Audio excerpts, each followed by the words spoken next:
Selamat pagi, apa kabar semuanya?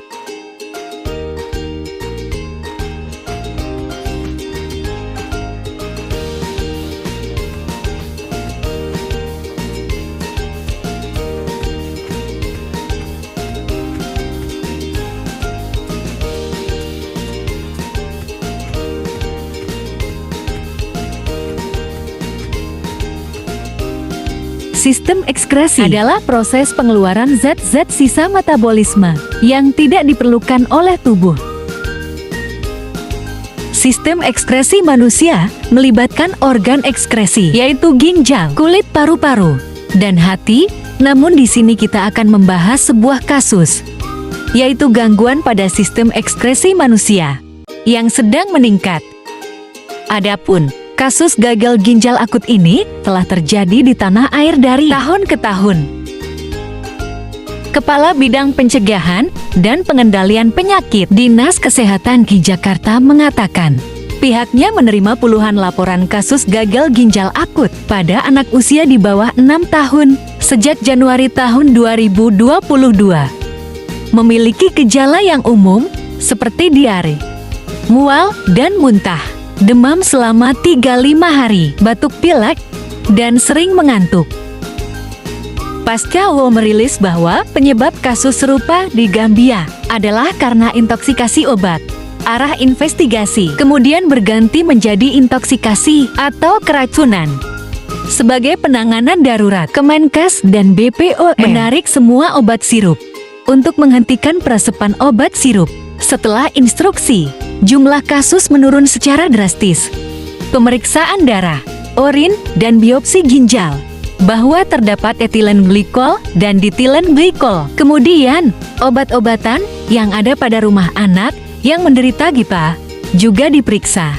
Ditemukan bahwa terdapat senyawa tersebut melebihi jumlah yang diizinkan.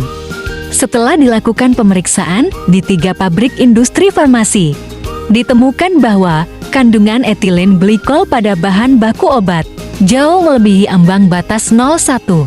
Bahkan ada yang mencapai 50. Intoksikasi etilen glikol dilakukan penggunaan fomepizole. Setelah pemberian antidotum, tingkat kematian kasus menurun. Dari bukti-bukti inilah Kemenkes kemudian menetapkan bahwa faktor resiko terbesar GIPA adalah intoksikasi senyawa etilen glikol dan ditilen glikol.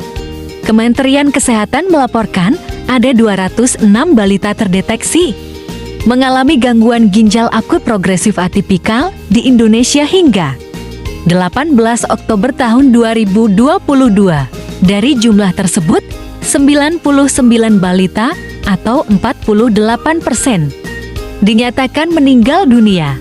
Kasus gagal ginjal misterius ini dilaporkan dari 20 provinsi di Indonesia, dan mayoritas kasus terjadi pada anak usia 1-5 tahun. Berikut adalah bahan sebaran kasus gagal ginjal akut progresif dari berbagai provinsi.